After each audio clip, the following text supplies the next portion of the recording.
welcome you to our meeting tonight. Thank you all for attending. I know it's not the greatest time of year to have this type of a meeting, but it is very grateful. We are very grateful that you took the time to come here. It is important that we get some input and show what we've been advancing for our downtown area here tonight. So with that being said, I'd like to introduce the director of our Community Development and Planning Office, Tony Souza, who will introduce the team to do the presentation. Tony?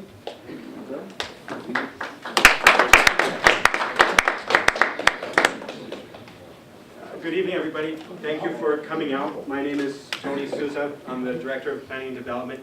I see so many faces, and I'm also excited because I see some new faces here as well. This meeting is a follow-up from our previous meeting we had back in January, but this is wonderful, and we've done some work. We've taken comments certainly from the last meeting and several internal meetings and meetings with different folks within the community, and we'd like to present, working with our friends, our folks, the consultants from BSC Group, who will be leading the presentation tonight and the dialogue, to get further your feedback, input, questions, thoughts, comments. It's an open forum, and we welcome that, and we thank you again for participating. It's not the end. There's going to be a series of other public meetings, and so we're in December now. Sometime January, February next year, we'll be going to the Planning Board, the City Council, and the Redevelopment Authority, further finalizing the urban renewal plan. So I'll leave it at that for now. And I know that during the presentation, or particularly after the presentation, there'll be an opportunity for thoughts, questions, and so on. There's some refreshments back there. If you folks haven't signed up or want to be part of the mailing list, whatnot, feel free to sign in. With that being said, I'd like to invite Jeff and Mary Ellen from BSC Group to do the presentation and to hold the forum. Thank you all.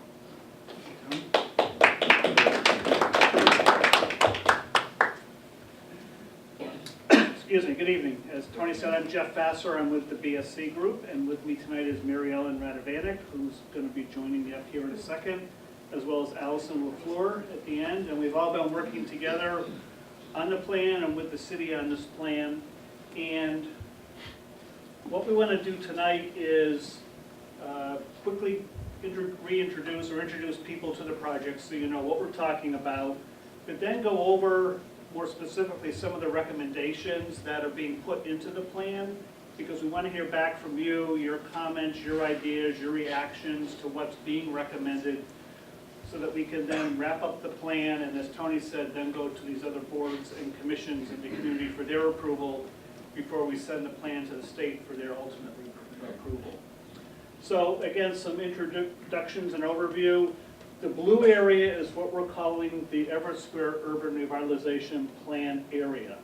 So we're going to be talking a lot about what's within that blue area, but obviously it's the heart of your community, the downtown area, a lot of civic functions here, centrally located in Everett. So there are a lot of attributes that you have already in the downtown area. And again, being the core of your community, it's very important that your downtown is healthy so that it helps the whole community be healthy. So now we're going to focus in a little more specifically on the plan area, which again is highlighted in blue.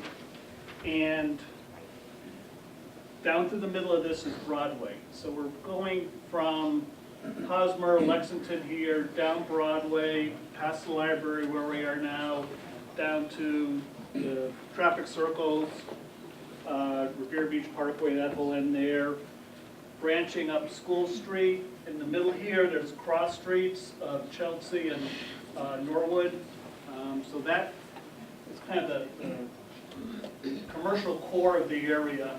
But you can see it's mainly focused on both sides of Broadway and up and down a couple side streets a bit. I know a lot of things have been talked about in the past regarding Everett Square, both smaller or larger within the area we're studying. We want you to know we've been given that information, we've looked at that information, we've incorporated different recommendations and data from these previous studies. So we're building upon them. So if you participated in any of these previous things, thank you very much. Your input is still being used in helping to inform this plan that we're going to be talking about tonight. As Tony mentioned, there was a previous public forum. If any of you came to that, thank you very much. We did listen, and some of that input was incorporated into what you're going to be hearing tonight. But at that previous forum, it was more talking about existing conditions, again, some of the information that came out of previous studies, what it takes to pull together a plan like this, really what are your visions and goals, and more importantly, what were your ideas for what should happen in the area. So where we are in the process now is, again, we had some previous meetings, we did a lot of data collection, we've had a previous public meeting, we're here now with a second public meeting to really talk specifics with you and get a reaction to those specific recommendations so we can finalize the plan, and then, as was mentioned earlier, get our local approvals and then get it onto the state for their approval. Once the plan is approved, the redevelopment authority can then start taking action on many of these items. I'm not going to read every word up here, so don't get worried about that, but just so everybody knows, the urban renewal program, it's a state program, state statute, has certain regulations at the state level that we need to plug into, one, to prepare the plan. It needs to be done a certain way to meet their regulations. And then once the plan is approved, there are certain procedures of what a redevelopment authority can do to implement the plan. So I just want, again, put it into context that this is all being done in accordance with the state regulations for the state urban renewal program. By having an urban renewal plan, which a lot of communities throughout the Commonwealth are doing these days, it brings a lot of benefits to the community. And specifically for the Everett Square area, it builds upon a lot of the positive attributes you have here now. One, you have a nice compact downtown area that's easily walkable, and don't know what happened. Easily walkable, and the community has really been trying to promote public transportation, mass transit on top of that, which you have down here now. You have many locally owned businesses, which is great. Your downtown really builds upon your local character, and we want to strengthen those local businesses as much as possible. I talked earlier about the strong municipal presence. City Hall's down here, the post office is down here, the library is down here. Other public municipal services are down here. And you're in the Boston metro area, and as we probably all know, the Boston area, Boston metro is a very hot market right now. So there's a lot of opportunities for investment in properties and improvement of conditions in the area now, because there's a real demand for people who want to live here or work here and take advantage of all these older communities and the benefits they have. Once the plan is done, it creates a vision for the future and sets priorities of what the community wants to see done in the area, and that's very important for developers. Developers like to be able to come in and understand community priorities, what their vision is, and then developers can then assess if they can plug into that vision. They typically don't, and it happens at times, but they typically don't like to come in and have to fight to get their project approved and kind of fight local sentiment to make something happen that the community doesn't really want to see happen. They'd much prefer to see a vision and know that what they'd like to do will fit in and support that vision. It's a much easier process for them to go through. And then other benefits that come from the plan, again, we're attracting this private investment, increases your tax base, more jobs, more places to live. A plan gives the redevelopment authority to assemble smaller parcels, because sometimes the smaller parcels that were part of our northeast cities years and years ago aren't really viable development parcels anymore. Sometimes you need more land area to get a larger project built, so that we all need to understand developers need to get a return on their investment. They're not in it to lose money, they're in it to make a little bit of money, and sometimes they need a little more land to do that. Urban renewal plan allows the redevelopment authority to then negotiate directly with these developers or property owners there now who may want to do something additional to their property. So it gives you a lot of tools to help facilitate development in the area. and also identifies what the community may need to do for infrastructure improvements to support that development. And we'll talk a little bit about that in a little bit. Again, as I mentioned, this plan builds upon some of the previous studies, and we thought this was interesting, a study that came out from the firm Utile did a couple years ago about what do people like about Everett Square and for suggestions for improving Everett Square. And again, this information was taken into consideration when recommendations are made for improvements that could happen in this area. One, to make sure what people like is still here and stable and enhanced as much as possible, and what could be done to improve it. We'd like to set the stage so these improvements can actually take place and make the area even more attractive for people to come to. Again, this is another way of looking at some of that similar information. You can see errands and appointments are really one of the things that draws people downtown, dining and shopping, which is great. There's a lot of commercial activity in your downtown area. There was also a parking study done, and parking is important in downtown areas.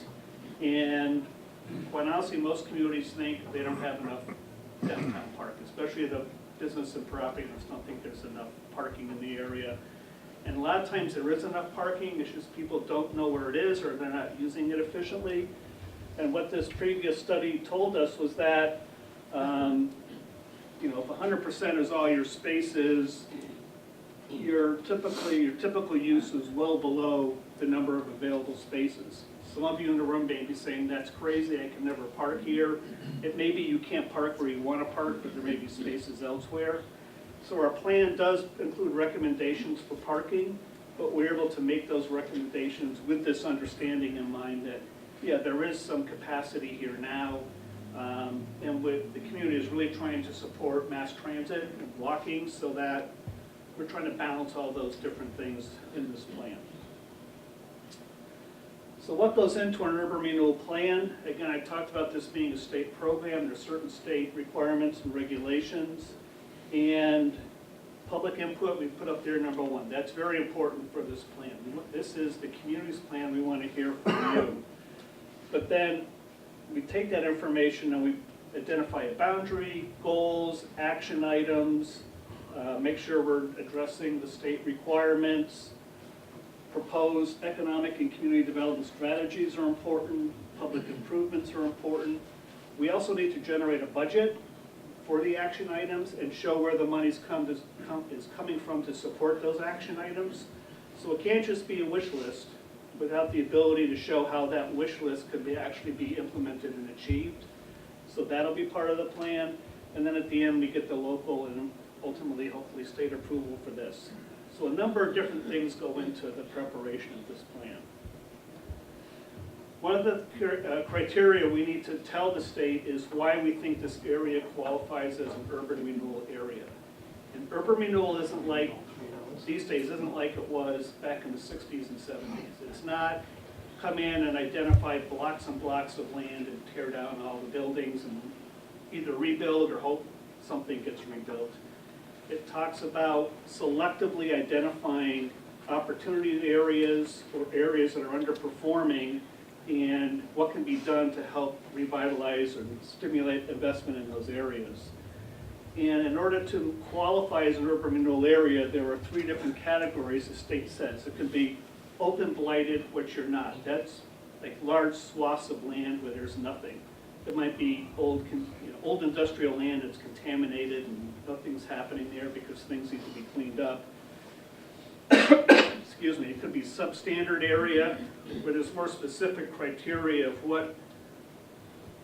how we've determined certain properties or buildings are substandard, or it could be decadent, and that's the criteria we are using. And the state says to be considered decadent, it needs to satisfy one or more of these criteria that they give us. So I'm going to go through these in a little more detail so you understand what is being proposed through your urban renewal plan to the state to qualify as an urban renewal plan. So the first is diversity of ownership, irregular lot sizes, old street patterns. You know, I kind of talked about that earlier where some of the lots are small and they need to be bigger to support current development interest. and that's part of what's being proposed in this plan. We are talking about some street pattern improvements in this plan. Buildings that are out of repair, deteriorated, they don't really meet current needs, and some of the buildings fall into that category, and some of them fall into that category, and the recommendation is going to be they should be demolished and something new built, typically in combination with some adjacent parcels, or some of them need to be rehabilitated, and that's an action that can be done through an urban renewal plan. So it doesn't mean that every building is going to be demolished. Some of them are proposed for rehabilitation. Let's build upon what's here now, but it needs an infusion of money to make it more usable. Change in business or economic conditions. Again, this is an older downtown area that's not unique in Massachusetts, but sometimes a lot of development around cities, on the outskirts of cities, have drawn commerce out of the downtown area, and we want to kind of reinvigorate the downtown, reinvest in it, set the stage for current economic conditions so that those businesses can come back down. Inadequate light, air, or open space. You've got some open space areas downtown, but we think there's opportunities for more, especially if you're going to be encouraging more people to live downtown and work downtown. Excessive land coverage. You're all built out, so it's not like this stuff could happen somewhere else that hasn't been developed. You're a developed downtown area, so how can we improve what's already built here now?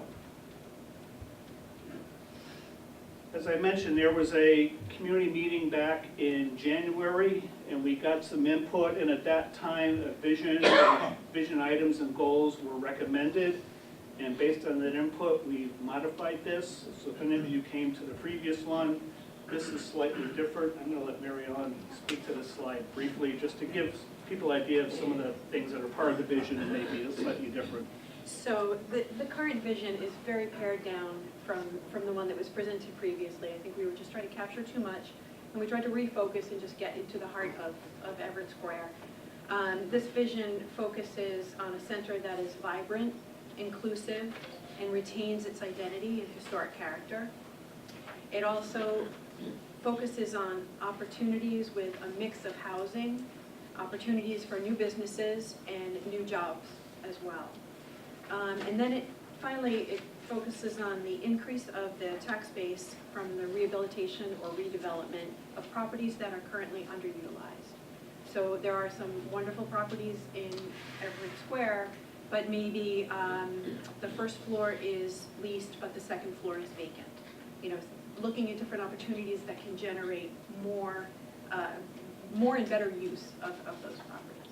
And then I'll let you read this, but it's just kind of more of the same, and just really delving into the character and pulling the vibrancy of the area up just a bit. But it is an amazing area. Nope, don't sit down, because you're going to point to me. All right. So I'm going to go through, again, building off of this vision. Now we're going to get into some of the more specifics of the plan. And Mary Ellen, first of all, this is a concept plan of the Everett Square revitalization area. Can you see a little bit better?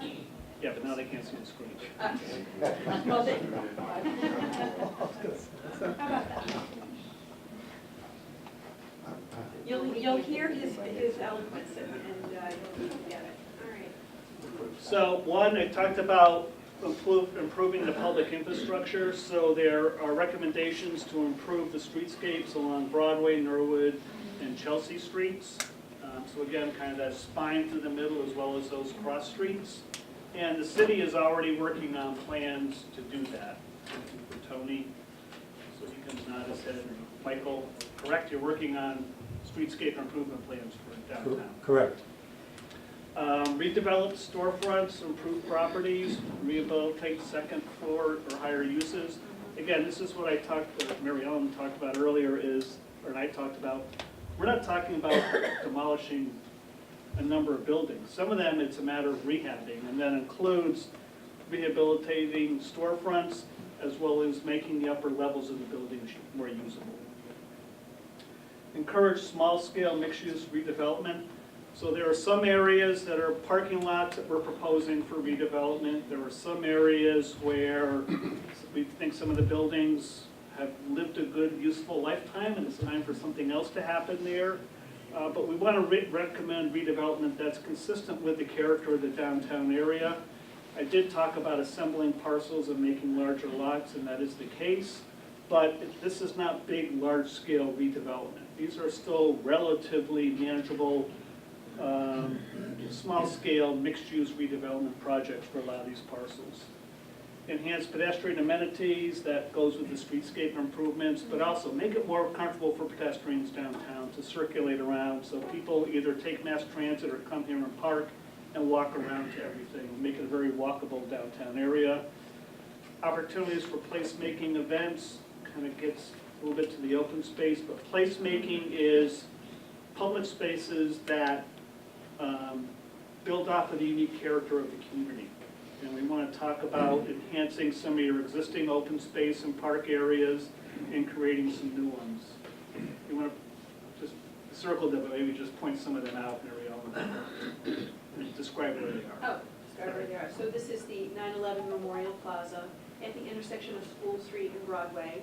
And what we're hoping to do is encourage this area as something that could be built. It could still accommodate traffic, but for certain, maybe special events, it could be closed off and it could be used as a public plaza for special events. So like across School Street. Across School Street.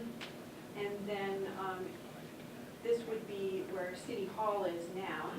And City Hall, the current structure could be redeveloped, pushed back a little bit back from the street with some green space in front of it that could be used for public gathering.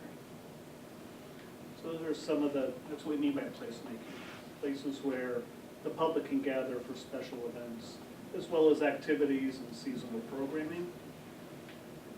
Again, and this is the concept plan. Some of you were here earlier, had a chance to come up and look at the concept plan in more detail, and it'll be up, so if there's comments or questions, we can refer to this, or after our presentation and comments, feel free to come up and look at it in more detail and ask us questions. We also have stickies that you can feel free to put your notes on and put right on the plan itself. But what this does is identifies, as you can see, a number of actions. So if anything is in color versus the gray, it's an action item described in more detail in the urban renewal plan.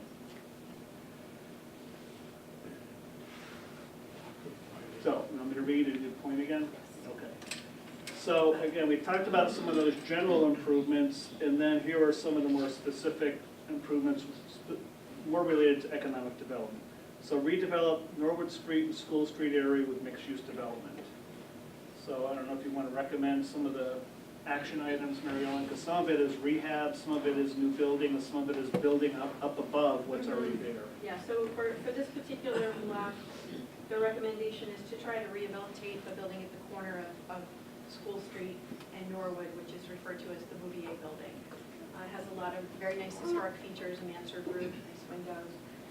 And then build up around it different mixed uses, some housing, retail, possibly hotel or micro lofts, things that would address maybe some worker housing. On the other side of the street, it would be more focused on rehabilitation and trying to maybe add some second floor uses to what is currently just a one-story area. Facade improvements, rehabilitation where necessary. Along, the same would be true right along Broadway, right before the intersection of School Street. Some of these buildings have second floors and some are just single story. They have, some, I think, great facades that could be really brought back with their historic character. This is a church, the Universal Church, which is really just a rehabilitation primarily on the outside. Then the the Everett Savings Bank, which is a beautiful, beautiful old building that's currently, I think, underutilized. Where he talked about the former City Hall, rehabilitation of the Devon School is an option. Did I get ahead of you? Go right ahead. Oh, I'm sorry. No, that's fine. We don't have to read as much. Keep That's going. right. Doing great. So at 419 Broadway, this is the Rite Aid. And the city interested in extending Marlborough Street through to Broadway and redeveloping that parcel. Go ahead. Redeveloping that parcel for mixed use, commercial on the first floor and maybe residential above. Excuse me, may I say something? Certainly. Yeah, now, my name is Sal. So we're gonna move Rite Aid towards the sidewalk, and then we're gonna put the parking in the back of Rite Aid, and then we're gonna divide that building in 1/3 and 2/3. Well, that's what we're Right. showing on the plan. No, I'm just, Yeah, just but making that's the comments. general concept. Yeah. The hope is that the For developer traffic. would come forward and say, here's how I want to redevelop that, that's similar to the vision, but they have the opportunity to alter that to meet their needs. So right now, this is really a gap in the street with the parking. It's more of a suburban type of drugstore setup. And to bring it forward to the street front would just make it more interactive with the street. And it would still allow parking in the back. Yep. So I think we'll take a pause. Yeah, so Mayor has joined us tonight. I don't know if you'd like to say anything, Mayor, to the people? Are you done with the presentation? No? No. We can keep going, or? Yeah, they'll keep going, they all know, right? I know everybody around. You know? All right. Thank you, though. And some other options are dealing with some of the city-owned buildings. This is the existing fire station, the potential for rehabilitation of the fire station for mixed use or residential. And there's a new mixed use building at Broadway and Hosmer, which is down at this. With some- Yeah. and then what's next, Joe? You want to talk about the schools?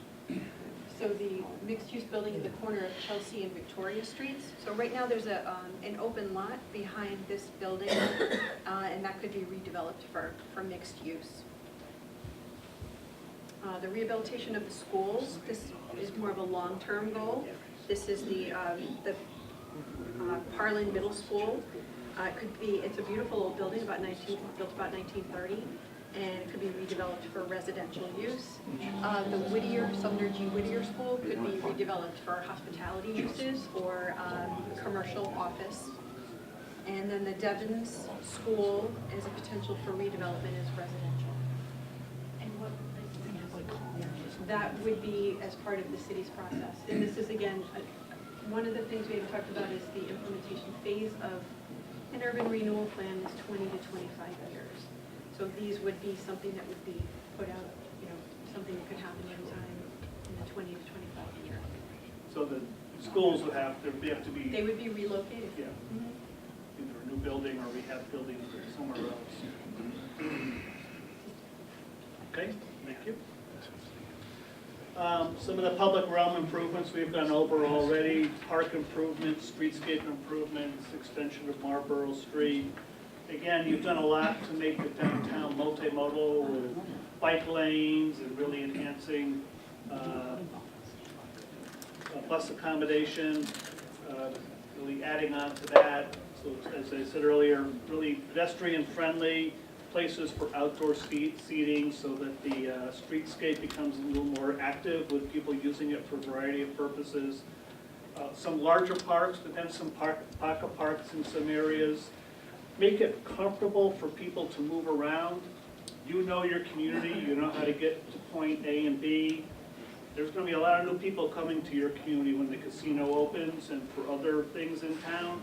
We want to make it easier for them to get around your downtown area. So wayfinding is something, and signage that would help identify where to go to get from point A to point B or to a certain destination. I think a big part of it too, our city is 2 miles by 2 miles, so build up. Yep. Rather than, try to have these sprawling buildings, the other way. But build up and you can pack so much more into, who knows, it could look like a mini Boston at some point, That's what, Mary Ellen was talking earlier about some of the single-story buildings, keep them, but build up on Right. top of them. Right. And some of the vacant lots or parking lots, build up on them too. Again, we talked about parking, trying to balance the need and as well as encouraging people to use other modes of transportation. So there are recommendations in here for parking decks, structured parking in some areas, but that's limited. And then some of the other developments, if they want parking, they would need to negotiate that with the redevelopment authority. How much parking do they think they need? And can they put some on their site? Or can there be some shared parking with some of the city facilities around them? So one of the things that always comes up with urban renewal plans is acquisition. You know, what is the redevelopment authority proposing to do for acquisition? So I want to make sure, we want to be right up front about that, make it very clear what's being proposed. So this is a map that's been prepared that will go into the report that talks about acquisitions and transfers. So what do we mean by transfers? Transfers are shown in pink, and those are properties that are owned by the city that would get transferred to the redevelopment authority for redevelopment purposes. One thing that's great about this is it helps prime the pump. You have, as a community, you own some resources in the downtown area. You own parking lots and buildings that have value. And if those can become redevelopment sites and someone comes in and pays you for those, knowing that they're going to do a plan that supports what your vision, it starts to prime the pump, so then some of that money can be used to help rehabilitate other structures or purchase other properties that are underperforming. There's a little bit of building demolition here, but some of them are vacant lots or parking lots. Again, so it starts to reinvest on itself. There are also proposed acquisitions of privately owned parcels, and those are shown in green, and I'm going to get into those in a little, and Mary Ellen's gone over a lot of these already. So right in the central area of Everett Square, we talked about the Rite Aid property, this vacant lot, what's up along Norwood Street, on both sides, some being smaller parcels on the left side, where actually the city already has been talking to some of those property owners about pooling their resources to do something higher and better there. On the right side, it's more rehabilitation of what's there, adding on to what's there, enhancing what's there. Jeff, I didn't mention the Sacro first one. Apologize, one thing I didn't mention is that the city would like to coordinate with the Sacro building to try to rejuvenate the first floor of that building, so it's just commercially viable and gets more people drawn into that area. They already have good foot traffic in the area because of the residents and because of the library, and it would be great to see some revitalization on those storefronts, and so the city has just expressed that. Moving further down Broadway, again, Mary Ellen talked about this by Hosmer, trying to, again, find some parcels here for mixed-use development, commercial and housing up there, really be that anchor up at the north end, as well as that small parcel beside the high school. I forget And what the this. Sonic, yeah, it should be Sonic. Now, as I mentioned earlier, part of the plan allows some of these parcels to be acquired and then assembled as larger parcels instead of smaller individual parcels. So as part of the urban renewal plan, we need to identify those parcels that are going to be created and available for what they call disposition or sale to developers. So that's what this plan is showing here, how some of those acquisitions will result in larger parcels that we believe are more economically viable than some of the smaller parcels that are out there now. One thing I want to make clear about acquisition is if there's a thought about acquiring a parcel because, again, maybe some land assembly or rehabilitation or investment of redevelopment authority funds into a particular parcel, it needs to be identified in the plan. However, not all, that's just certain parcels, as you saw. Not every parcel can be acquired. It can only be acquired if it's identified in the plan to be an acquisition. What we have found is not all properties identified for acquisition actually get acquired. A lot of times private developers will, again, understand the vision and come in and start doing things on their own. Sometimes a community, the redevelopment authority will partner with some of the property owners, and together they pool their resources and do something together, so there's no acquisition involved. So just because it was colored, it doesn't mean it's going to be acquired. It just means it's been identified as a parcel or a building that has a higher and better use, bigger potential. And as I mentioned earlier, once the plan's approved, the redevelopment authority then has the ability to be part of the mix, part of the negotiation, reaching out to individual property or building owners to try to work something out with them, helping to broker a deal. We do a lot of these plans in other communities, and we're seeing this happen now, specifically in Quincy, and I don't know if anybody's familiar with what's happening downtown there, but their plan is leading to kind of public-private partnerships to get things built. And most recently in Worcester, where the Posocks have agreed to move into Worcester, that was part of their urban renewal plan. And again, everybody's working together as a team, and no pun intended. Everybody's working together in a unified way to make things happen here, both property owners and the redevelopment. So these recommendations actually are being carried out in other communities with great success. You know, you mentioned a comment earlier about building up, and this is just one example we generated for the city to show what could happen in that MBA block area. Here's what you have now, and we produced a graphic to say, okay, if things are rehabilitated and some new buildings were put up, it might be shorter buildings, or you could go higher, or you could go higher. So it's also understanding what the character of your community is going to be like as things are added into the community. So we've looked at this, we've gained an understanding of what we think is appropriate massing, because we need to, in the plan, recommend what's going to happen on certain parcels and how big those new buildings will be. Sal, can you go higher too? Can you make that building much higher?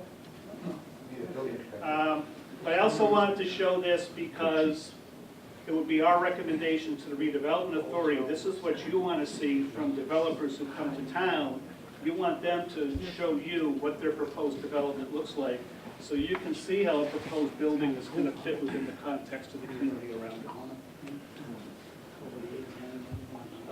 As I mentioned also earlier, the plan makes recommendations. We need to identify funding sources for that. As I said earlier, you have resources already because some of the parcels identified for redevelopment are city-owned parcels, so you're priming the pump. But we're also familiar with a number of other funding programs in the state, mainly grant programs, and all of these have some applicability to the actions being recommended here. So, again, we come up with a budget and then we show where the funding could come from to support that budget. You do not have to have in place grant agreements to fund everything in the plan. You just need to identify where you should be going to look for the funding and get those grant agreements to fund actions in the plan. Very quickly, we talked about this earlier, the next steps. We wrap up the plan. We go through the local process of approval with the redevelopment authority. The planning board approves it as being consistent with a larger plan for the community. City council has a public hearing and does its approval. Needs to have the approval by the mayor. Your legal counsel needs to look at it and says, yeah, BSC has dotted all the i's, crossed all the t's, it looks good. And then we send it into DHCD for approval. That's the Department of Housing and Community Development at the state level. They're the ultimate approval of the plan. And then there is a little sidebar here. You also have to get a permit from the Massachusetts Environmental Protection Policy Act. Yeah. It's an abuse, yes. It's a permitting approval. Regulatory process. Yeah, It's part not a of, permit, it's a certificate. thank you. She knows, she writes these. She knows all the details on them. But to help streamline this process, we're in constant communication with DHCD and sharing with them what's going into the plan and actually give them a draft up front so they can give us some initial comments so that once we get to the end, we're not in months and months of approval. They've already had a chance to look at that and give us our input. So we're trying to get through this process as quickly as possible, as in early next year. So with that, as I said earlier, we're here for your input and your ideas. I've done a lot of talking, now we want to hear from you. Would you like to say anything at this point, Mayor? I think you did a great job, Jeff, absolutely. You know, this is really for the public to tell us what they want to see. But I think, yeah, exactly what I envisioned you to do for us. I've seen this already a few times, I've worked with you on this plan. I actually stand up, go right in the back to people. I just, you know, we have a lot of underutilized parcels in the city. We have a high demand for affordable housing. A lot of people having a hard time finding places to rent. You know, you can, build something with some density, with some smaller units. You can do anything, just nice retail on the first floor with some outdoor seating. We have a boutique hotel that's interested in coming into the city already, in this area. So, even working with Sal, if Sal would like to get the first floor of his property up and running and do some commercial space there. Putting the road in between the bank and Rite Aid, maybe looking at Rite Aid for, a higher, better reuse. So we outlined the good area of the city, of Broadway. Whittier School, maybe somewhere down the line, you get Whittier School, you're down the street from a $2 billion resort. Maybe we find another place to, we're looking at building a new school, and we find a better place to build a new school, which can really house the Whittier School and some of the overflow kids that we have at the old high school. And we could, at that point, when we do that, we could, put the old Whittier School online for a redevelopment. There's so many possibilities, right? But we have to start this process here, to get this before the city council, before DHCD to approve it, and then see where, we are gonna be working on an RFP for, Everett Square, where we hope to, get someone who'd like to redevelop, and hopefully they can work with the property owners down there on Norwood Street. I know actually I see a few property owners from Everett Square and Norwood Street area. Maybe they want to work with the developer. Maybe they want to develop it. But we need to do something more than hold on to abandoned, blighted buildings. Yes, Vinny? Funding for the redevelopment authority, how does that work? At what point do they have their own funding or whatever? So right now they have no funding, but for instance, the parking lot down at the Wind site, right? It's estimated taking about $4 million a year across, that parking lot that we're going to be managing. That's $4 million a year that we could say give it to the redevelopment authority. They could use it for acquisitions. Or the redevelopment authority could just be a conduit with a developer and, with the city. The city were to put an RFP out, we have someone that responds to the RFP. The city could, I believe, could give the money to the redevelopment authority. The redevelopment committee could deal with the property, take the property, and then be paid back by the developer. So there's so many different avenues, but until you have a plan approved by DHCD or by the city council and the mayor, you can't do anything. Right? So it won't need necessarily money, it will need capital infusion the minute the plan is accepted and passed, or that can come afterwards? Come afterwards, yes. Yeah. Mary and Jeff, both been doing this for years in two different communities. Jeff was the former redevelopment director in Worcester. Mary's been doing this for 10 years herself.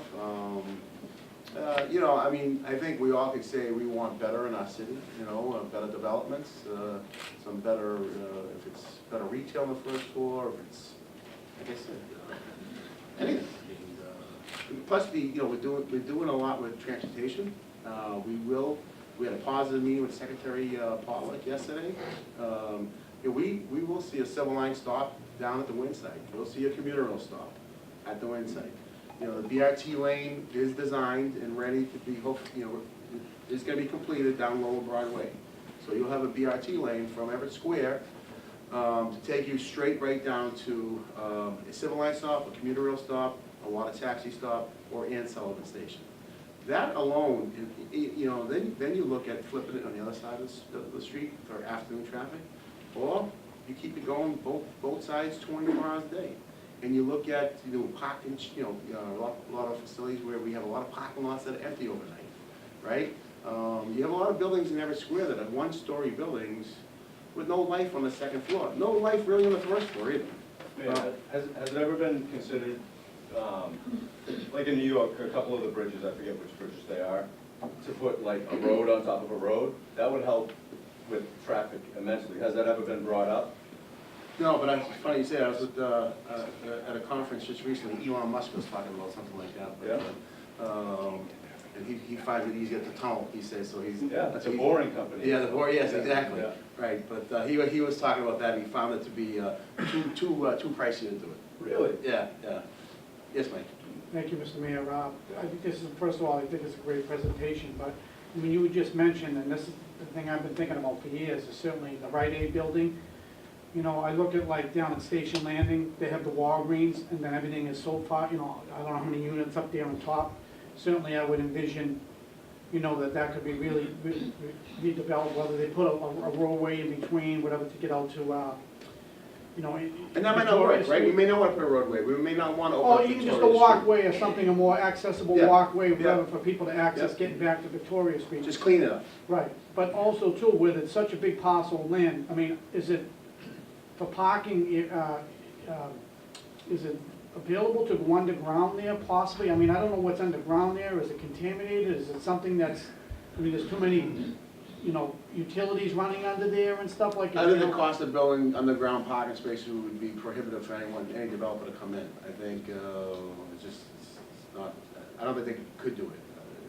You know, if they had money like, you know, the casino does, then yeah, they can build underground parking all day long, but no developer is gonna be able, I don't think they can afford it, but I think when you have a reliable transition, like the BRT lane, I think that will, you know, and then you can build some affordable housing above. You know, you can do some housing units where they're 500 square foot units, without demanding parking spaces, but you could, you know, have a senior citizen live in a unit that's 400 square feet and paying $900 a month. Right. You know, you can have a husband and wife living in a 400 square foot unit, you know, paying $900 a month, and not needing a car, because they can ride the BRT lane. They can use Uber and Lyft. They can use the bike share program. They can do dockless and docking bikes. And the other thing is, and thank you for answering that, is it possible, I mean, if your office or anybody in City Hall looked at identifying, you know, because we talked about restaurants and different things and shopping, we looked at maybe areas in Boston, whether it's on Newbury Street or like surrounding Boston, some good restaurants that maybe want to expand to, like, for instance, as an example, like in Winthrop, they have some great Italian restaurants to maybe complement what like Richie Sasso has down here, down on Norwood Street, some other areas down here, some other restaurants. You We put looked at- 400, 500 units above Richie Sasso, he won't have a problem, you know, looking for business Monday through Sunday through Saturday, whatever. You know, the problem is there's not enough customers to go into his Correct, facility. that's what I mean, and the You know? idea is, I look at internet cafes, I look at things that gets the young crowd into the city, whether they're gonna, first of Not all, even young, the we need workforce housing, we have no workforce housing. We need people who gotta get up in the morning, go to work every day, living in units above these developments. Right. That get up, go to the coffee shop, you know, Starbucks or whatever it may be, get a coffee, get a, you know, and Get come on the back bus and or have lunch or dinner at nighttime. Not about your donuts, Mayor? No, not like this. Everyone wants a Starbucks, you know what I mean? Yeah.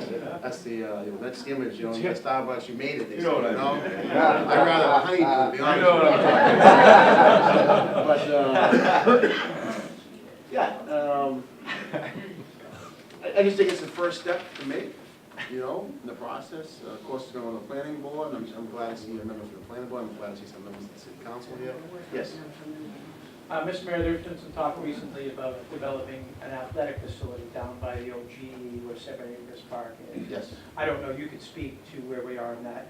If that were to come to fruition, because I didn't see it mentioned on the plans, The next- would the existing Everett Stadium Yep. become a acquisition Yes. property, or are there other plans for that? Yes, so we didn't include it in this plan, but we are including it in the commercial triangle urban renewal plan that we're doing right now. So the commercial triangle is from Everett Ave all the way over to like Richie Slush, and it includes the stadium as a possible, you know, site for redevelopment. But I still have to get to the city council with, you know, the stadium plan. The good thing down at the GE Parkland, you have, you know, between Mellon Bank and Boston Coach, on nights and weekends, you have about 1,000 parking spaces or more that are empty all night and all weekend long. You know, we have a stadium that's down the street in some of these, right in this neighborhood, that on game days or events, you know, people want to pull their hair out of their head, right?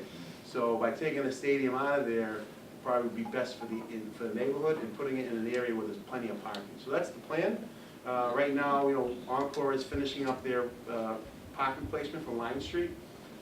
We are finishing all the bike trails down there now, the bike paths, where we just designed the northern bike strand to go behind the Encore site to the pedestrian footbridge, behind Michael's Crafts. We're designing that now. It's almost at 100% design. We will be going to construction soon. So that will tie to the commuter rail, the Civil Line, so you can be able to walk from the GE Parkland to the Civil Line, commuter rail, water taxi, the pedestrian footbridge, and the Revitalization. So once that's all connected, and we do have some developers that are interested in the GE Parkland and that actually are even interested in putting the pedestrian bridge over to building a possible station in between Wellington and Malden. So that's really hasn't got to a point where they are committing yet, but they are in the process of acquiring properties down in the GE Parkland now to do something like that. With all due respect, honestly, like places like Everett Stadium, there's been a lot of literal blood, sweat, and tears, shed down there. I would hate to see that go. That's like Fenway Park to Everett residents, Yeah. That's one thing that's not just one thing. There's a few different things in the city that we need to redevelop them, not move them around, or, I mean, that one in particular, I shed my blood on that field, it's special to a lot of people, so. When did you graduate? 2001, I think you already know me, Mayor. You played for Everett High? Yes, I certainly did, yeah. 2001? Yeah. I played in 91. 91. And I'd be glad to see it go. Rebuild somewhere else. And you know what? Well, we can disagree, we can agree to disagree. Rebuild somewhere else and be a nicer facility, and actually out of a congested neighborhood. But, money talks here, right? If some developer comes in and wants to redevelop something really good, they can give us the amount of money to rebuild it, and, and wants to do something with affordable housing or something like that, or anything. I mean, but it's gonna happen tomorrow? No. Is it part of the plan? Yes, it's part of the plan. We're just trying to plan and hope that someone comes along. I mean, in response to our RFP for Everett Square, that's my first target of the area is, Norwood Street area. It's that, it's the Bouvier building, it's Plaza Grill, and it's Norwood Street.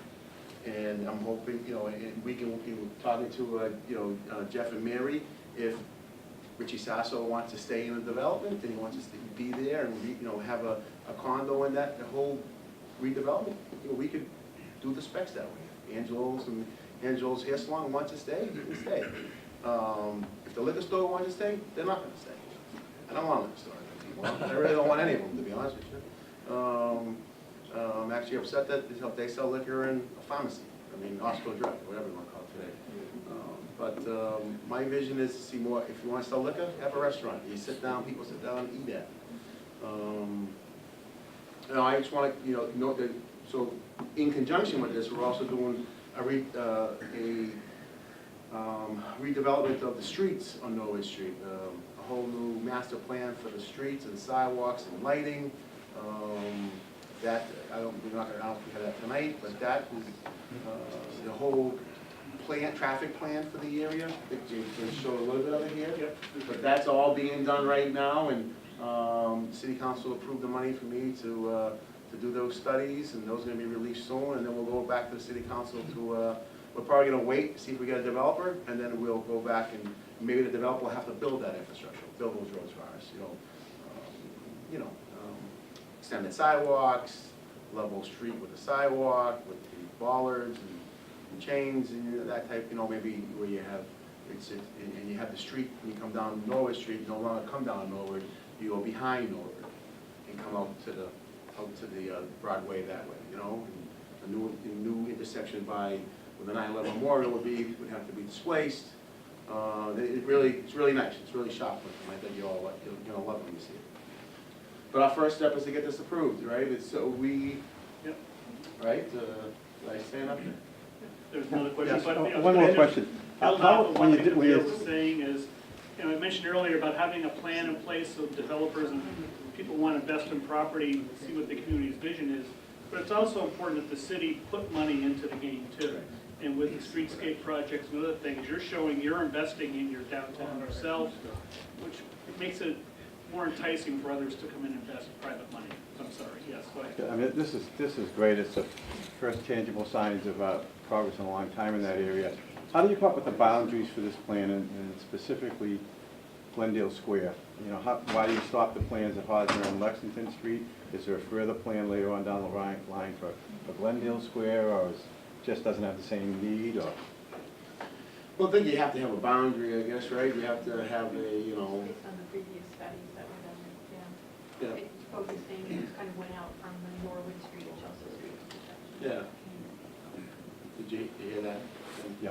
Yeah, we're kind of just, yeah, I mean, we're just trying to focus on the area, and then, you know, if we just get the Everett Square building built out of this whole urban renewal plan, and then we decide to do a different one in Glendale Square, and then make it encompass Walgreens, right, Walgreens Plaza and Colburn Terrace, and, you know, the gas station there, we want to do something there, which is on my hit list, to say that, you know, just, yeah, I want to clean that place up too, you know.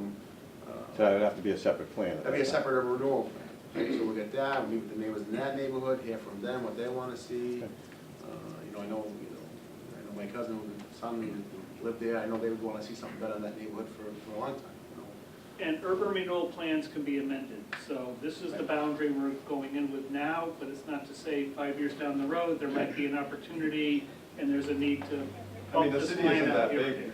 2 miles by 2 miles is too big to plan for, all at once? As an urban renewal plan. Is it? Yeah. Okay. Oh, yeah. Yeah. I don't know, think big and Right. act accordingly, I don't know. And I hear you, I'm in the same Yeah, understanding. I hear you. No, it mentioned the state regulations for urban renewal plans. Yeah. They're not for Yeah. entire I get it. communities, they're for targeted areas within the I got community. you. So they wouldn't, whole community Right. being an urban renewal area. Leo? Yes, how you doing? I did have a question, please. You mentioned that you were gonna have to submit your plan to the state for approval. Yes. Does that bring the state into, with their restrictions, or do they get involved in the decision-making process later on? They don't, They approve what we want to see, right? They Right, approve our I mean, they renewal. don't, Lower Broadway, years ago, the state, when you remodel Lower Broadway, yeah, there was a lot of state restrictions put in down there. Is that going to happen here? the restrictions that are put on I wouldn't call them restrictions. Once the plan is approved, as a redevelopment authority starts to undertake actions, the state doesn't get involved with your negotiations with developers and what you agree someone's gonna build on property. But they would get, they do have the approval of what you're paying for property to purchase it. They do approve, if you're purchasing property and there are tenants in that building, there are very strict guidelines of how those tenants, the business owners, the assistance they get to find a new place for their business. So it's more in the execution of some of the details, but no, they don't weigh in on any agreements you may No, I'm just negotiate saying, with they the don't come property. in, they don't come in with restrictions on, say, subsidized housing. No, We have an inclusionary zoning here now, they're not gonna force us no, one way or the other. No. Okay, thank you. yep. One more time, No sorry. problem. As properties become available, does the city have any specific plans to attract potential tenants, retailers, restaurants, coffee shops, be it some sort of tax incentive or anything along that line, to get them to tell them, hey, come on to Everett, we want you, we love you, come on into Everett? I really seriously think, once we do the urban renewal plan, and if we were to put an RFP out, and if we were to put an RFP out where we have acquired the properties, I think they will come and build. If they can come in without having to deal with property owners and landowners. Wouldn't you want more inside money, though, like instead of Just one- outside? just one. I'm sorry, my apologies, my apologies. No, that's all right. You know, to offer it like a TIF or a diff or something like that, I don't think we need to. I think we just need to do the proper planning, and to show to a developer, hey, this is by right. You can build six floors, you can do housing, you can do mixed use, you can do, you know, hotel use. It's all ready to go. But we, you know, either we've acquired the property through our redevelopment program, or we just put now, because we have this urban renewal plan, we put an RFP out for this area, you go make the deals with the individual property owners. If you can't make the deals, you get 50%, and the other 50% you need help, and you wanna spend 400 million, redevelopment authority come in and take the rest. So in terms of zoning, is the city ready to flex Yes. to accommodate Yep. whatever project it might be?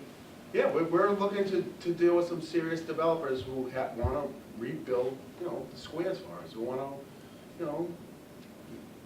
build cohesive, storefronts where, not that I don't love Cancun Restaurant or Family Dollar or AC Garden or, I've gone to all those places, but I think Everett Square deserves better.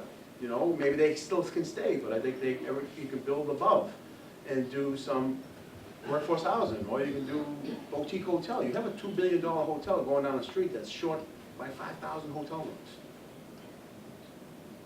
You have a BRT lane that, is good up until a circle. It's gonna be good all the way to the wind site. It's gonna be good to Sullivan Station.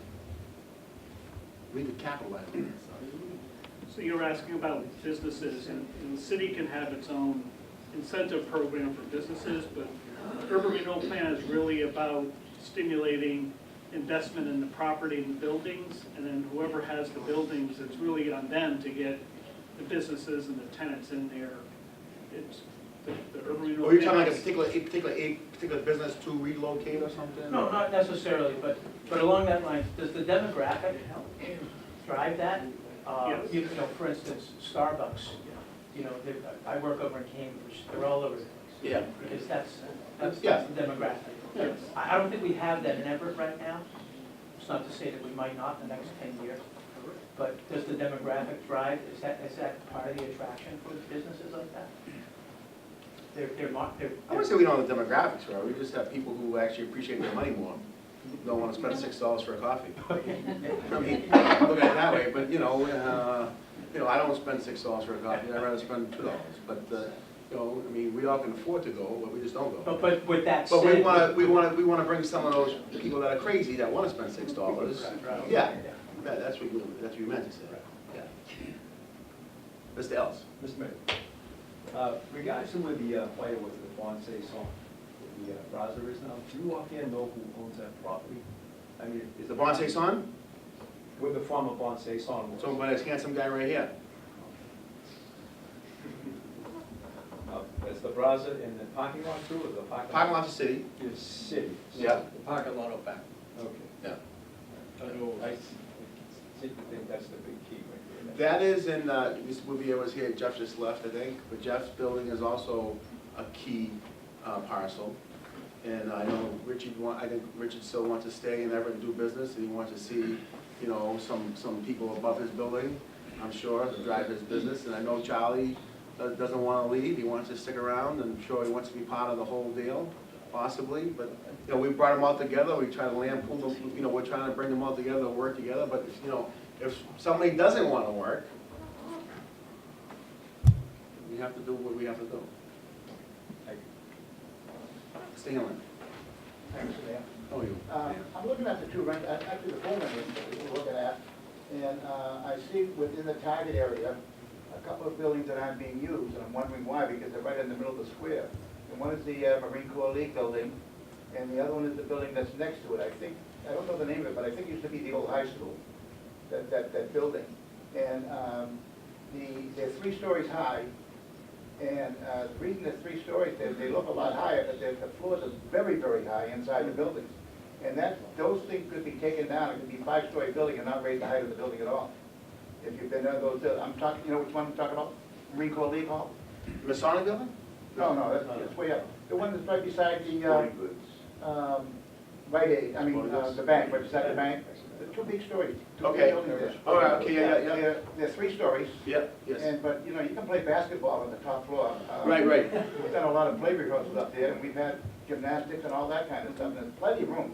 So you could put 2 floors on the 3rd floor easily. Well, the gentleman who bought it now has renovated. Have you been in since he renovated? No. Oh, he put a hall, he's got a hall inside there, he's got a nice facility inside. But that whole building could go up even maybe to 6 stories. you know, and still be. But I just because that is on the different side of Broadway and it's closer to the houses behind Victoria Street there, I didn't want to go too, you know, crazy there. I really wanted to focus on that side of Broadway where, you know, it's just parking lots behind it.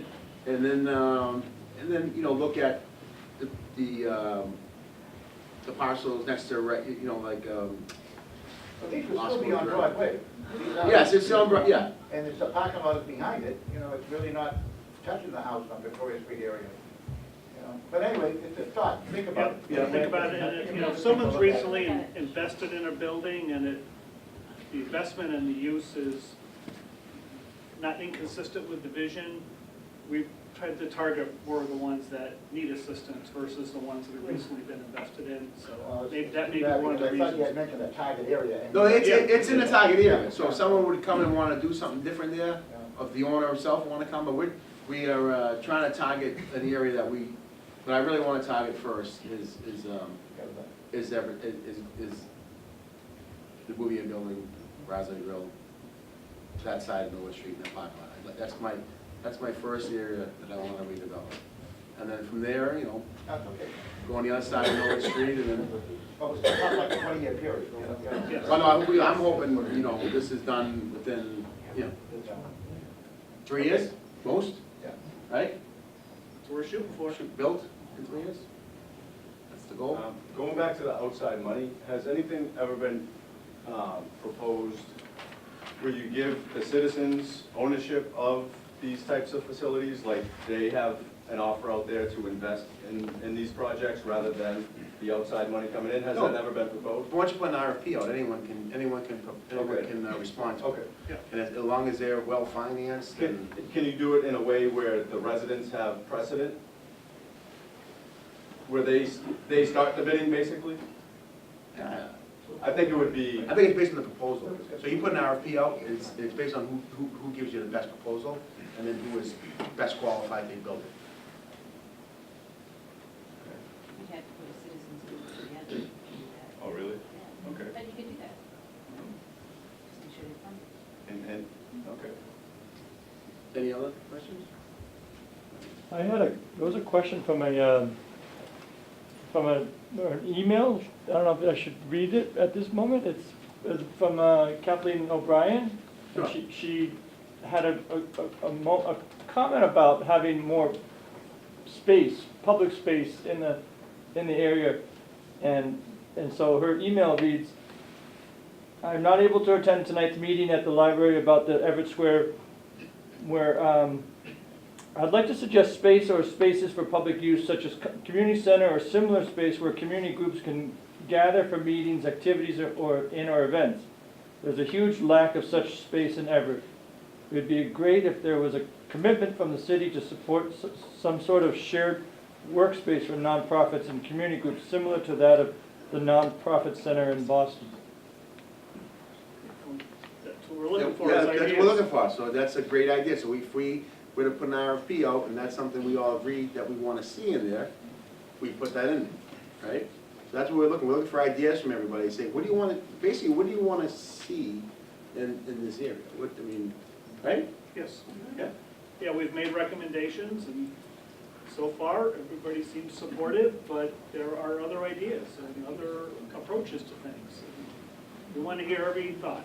Yeah, and that's a great suggestion, If they're Kathleen. not comfortable, we can write it down. Right, Yeah. and, right, you can come up afterwards, write it down in a note, stick it on the plan. I also want to let people know, I was Mike Vivaldi with the city, and he's recording this tonight. So again, your comments are appreciated, and your comments are being recorded, so we make sure we hear them all if we have to go back and record things. Don't worry, I'm gonna It would edit seem to this me- after. It would seem to me too, the Connolly Come Center, on.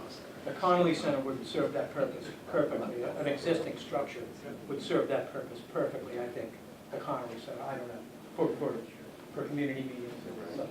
It's already there. Yeah. There's a question back there? Yeah, Mr. Mayor, what's your plan for Victoria Street? Say that again? The parking lot for the city, for Victoria. What's your plan for? Victoria parking lot? Yes. What's your plan The city-owned portion of it, the Yes. city-owned? for the city owns? Yeah, nothing now. there's nothing, no proposals or anything, Did the city plan to sell it, or what they wanna do with it? no, I don't think, I think, you know, if someone would, I mean, it's the other side, it's next, you know, where the Victoria parking lot is, right? Yes, it's Yeah. right near where the Yeah. road is now. So that parking area could complement the one that's behind with the redeveloped.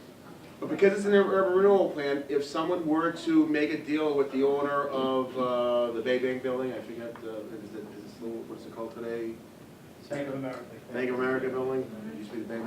Someone was to make a private deal with that building and the other buildings to build something, and would need parking from the city, I think we would, you know, work with them. But, you know, I'm assuming that it's a great parking lot for residents that park there overnight, right? Now? You park there? No, I got my own. Yeah, you own, okay. I'm focused on. Do you have a suggestion? Um, Do you wanna see something done with that Victoria parking lot? definitely. I think I bring the idea about it before. I said, you know, it would be great if the city can sell it to someone wanna buy. You know, that's a good opportunity. So, yeah, so, you know, I think we'd have to just wait to see what happens with, I wanted to call Oscar Drive, Rite Aid, and that whole area. Let's see if someone comes to us and says, hey, I saw your urban renewal plan, you know, we'd like to redevelop this block of the city. We've made a deal with 90% of the properties there, we wanna build this, and we need your parking lot, you know, let them bring the proposal to us, right? Right, to sell it now, you know, we're not looking to sell any parking lots in the city now. Plus, I don't think, I'd have to go to the city council. I don't think they're looking to sell any parking lots either, so, but, right now, it definitely serves a purpose. Probably a little underutilized. Maybe the residents could tell me better. Is it underutilized? Is it full all the time? No, it's pretty empty. But if someone wanna make more parking lot, like, make like. Well, like for instance, say we want to do the bus lane on both sides of Broadway. Let's just say, I'm not saying we want to do it, right? We do a bus lane on both sides. Once we're connected to Sullivan Station, right? And once Encore is done redeveloping Lower Broadway, and they put another bus lane on the, let's call it the northbound side, right? Right now, you really can't put one. Let's say the bus lanes are in. And then we say, from Sweetser Circle to, Street, Second Street. I think there's 24 parking spaces there? 24 legal parking spaces to get to the square. If we could find, let's say we want to put bus lanes on both, you know, both sides of the street, 24 hours a day, so it's a very reliable, and say we don't use the MBTA, say we come up with our own public-private partnership with another carrier that provides these shuttles, right? Back and forth, basically from the square to Sullivan Station back, all day long. Now you have this very reliable bus system. Maybe it's not a bus, maybe it's an electric bus, maybe it looks like a trolley car. So in the summertime, you know, the windows come down, in the wintertime it goes up and it's heated. You know, we used to have a trolley car system in the city, run by, not by the MBTA, but a public company. We paid to run it. Actually, they did it, but they got paid from the people who used it. That could be a possibility on the line. So now we're taking parking off Broadway. We gotta find some parking lots, you know, in the city to do some shared parking, like for instance, the O'Neill building. After the O'Neills leave work at 4 or 5 o'clock, not David, but his whole building, there's probably 30 spots in that building that are empty on weekends and on nights. Right, David, you say? Maybe more? So you look at these lots around the city and say, you know, now you start doing like these shared parking facilities. Where all the parking is used, but you have a reliable transportation system on the street that's now supporting the new overlay that you put in place. Right, we put a new overlay so we can build 6 stories, and we can build this affordable housing, so we can, you know, build affordable housing without really building affordable housing, right? We allow the developer to build smaller units. They're only look to get about $1,000, $900. So now, you know, me or, you know, whomever can say, you know what? I've seen that what they're doing in South End and South Boston and Boston and other cities. They're building this stuff and they're renting. And they're renting to workforce people who go to work every day. They're spending money downstairs. It's generating income for business owners who are dying in the square today. I think that the public, general public, has a misconception of what affordable housing means. Right. Affordable housing is not free housing. Yeah, right. Affordable housing is working people Right. who pay less with what they earn, so they have extra spending money to support the businesses. Exactly. And I think Oh, there's a work- lot of, everybody thinks, you know, affordable Yeah. housing is all the federal programs, but that's not what you're looking to do in this square. No. And going forward, I think we gotta kind of spell that out for Yeah. people, what Yeah, it we actually. wanna do, so, we wanna do some affordable housing, and we wanna do some workforce housing, Right. and we wanna do some luxury. So it Right. could be 20, 60, 20. You wanna 20 get, affordable, stuff you talked about, maybe subsidize some stuff. 60% workforce, like us, I think everyone in this room, correct. other than Sal, workforce, right? Or maybe actually the three of them, Sal, Al, and John. And then 20% luxury. Right. You wanna put some luxury. Right, you so know, three get- quarters of the housing they're paying, and they work, and Right. they have disposable income. Right. Right. Yes, Al? So, once we do all the work and we start the development, what do you envision on the retail spaces that are available? What do you envision coming in?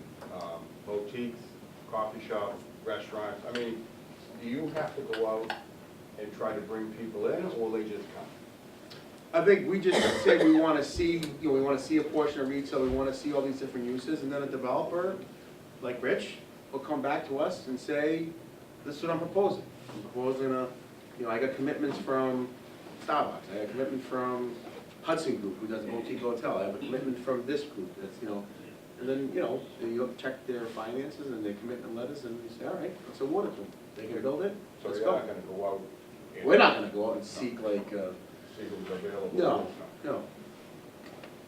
I definitely make sure no hardware store comes in the square. Edit that, cut. Yes. So once they push Rite Aid up towards Broadway, the parking behind it, which will be adjacent to Victoria Street, is that gonna be just for Rite Aid parking? But so that's so far, down the line, that whole redevelopment, right? But you never know. But you never know, first of all, you have to look at the lease on Rite Aid, right? How many more years they have left. I mean, you can probably talk about the whole Rite Aid deal better than I can. You wanna just, if someone, well, it all depends on what they want. If someone wanted to, tear the building down and rebuild and move it up front. Well, that's what was mentioned earlier. Yeah, I mean, that could possibly happen, but, Yeah, I think I can speak to it. yeah, help me. Well, that's what's on the drawing. That's what's on the drawing, Yeah. but it doesn't mean that's exactly what's gonna happen. We've identified development areas, and once someone expresses an interest in doing something, they then come talk to the city and the redevelopment authority, and those details get worked out. But would that just be parking for that store? It wouldn't, we don't know at this point, Whatever because they it all propose. depends on what's Yeah. being proposed, and if the city thinks it's appropriate. And we wouldn't do anything without the neighborhood's input and the elected officials, all, it'd be a very transparent process. Years ago, I mean, I grew up on that street, there was Marion Place right Yes. there, that went up to Broadway. Now they're gonna call it Marlboro, still, you know what I mean? Yes, yep. Okay, this plan doesn't need to get into that level of detail about who's gonna be able to park where if it's a private development. That gets negotiated when those developments come forward. Another one, Yes, Jack? Your vision, Mr. Mayor, and in terms of input back from the community, there's a large contingent of professional services in the neighborhood now, whether it's lawyers, dentists, things like that. And you talk about workplace housing, would you be encouraging spaces for people like that, whether it's on the second floor of these taller buildings, or are you looking more to have more housing, affordable housing down there? So I think there's a need in the community for that. I hear that there's so much space available for professional offices now, they having a hard time renting that, but, if the developer comes and says, hey, we wanna put 10,000 square feet of, office space in, and they feel So it's you're a not market and they can opposed. do it, all right, good luck, You're not opposed but, we're not pushing it, because I know there's a lot of professional buildings now that having a hard time getting people to occupy some of these buildings now. We're not opposed to anything, we just want. Yeah, I think there's a need for it, Yeah. still in the square and going Yeah. forward, because when we All right, so bring in, then, so when we bring in more definitely we housing wanna- units. We should, You know, we could look at maybe incubator type space. Incubator space, right. Work shared. kind of what Kathleen had sent in, Yeah. so work, yeah, that incubator space, that works, that shared workspaces now, they do a lot of that shared workspaces, a lot of professional shared spaces together, you know, we'll definitely throw that in there, into the mix. Mr. Mayor, you say you're not opposed to anything, but why are you opposed to Mohegan Sun? I didn't really understand that whole thing. Is there maybe 3 reasons You why? have 6 hours to No, talk no, about just it? 3 top reasons as why they're not a good fit to come in. A, they'll protect their own interests in Connecticut. B, they won't fulfill the obligations. See, for me, it was never about one casino, never. It was never about that. It was about a vision to rebuild the whole district. And that's what this company's doing. I mean, they're looking to buy, you know, the entire Lower Broadway area as much as they can to build more hotels, more restaurants. It wasn't just one building that had a casino within it to take everyone. You know, this actually is to provide thousands and thousands of jobs. Okay. Is there another question in the back? Yes, what is zoning code for Everett Square? Say it one more time. The zoning code? Zoning right now, it's not what we want to see. It's probably 2 stories, Yeah, it's 65 feet. 65 feet. Yeah. It's antiquated zoning, but everything, I mean, but so isn't, what do we do? It's two parking spaces for 1 unit, so that's antiquated, you know, I mean, especially today's day, but.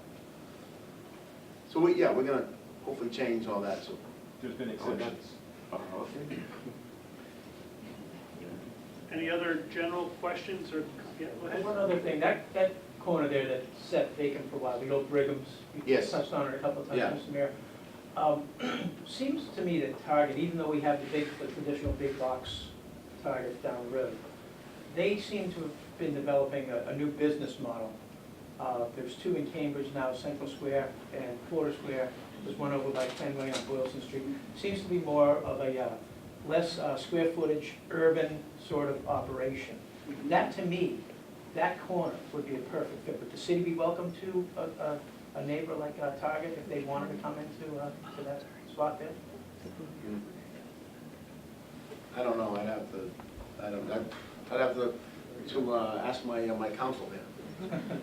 Which is what I mean, But it seems like it's a new business model for them. They seem Yeah. to be developing You know, I urban mean, locations with if they wanna do small business, square it's footage. something like that with no parking, you know, I'm not looking to. Well, but they don't have it in Central Square. Yeah. They don't have it in Porter Square. You know, They don't we have it do in wanna get people out walking, you know, build all this, you know, this housing above and, in the square. I mean, I'm sure a lot of residents in the neighborhood, I mean, they used to have Marshalls, no, what was the store we had in the square at Ponce Song, what was it? I used to go- Almies.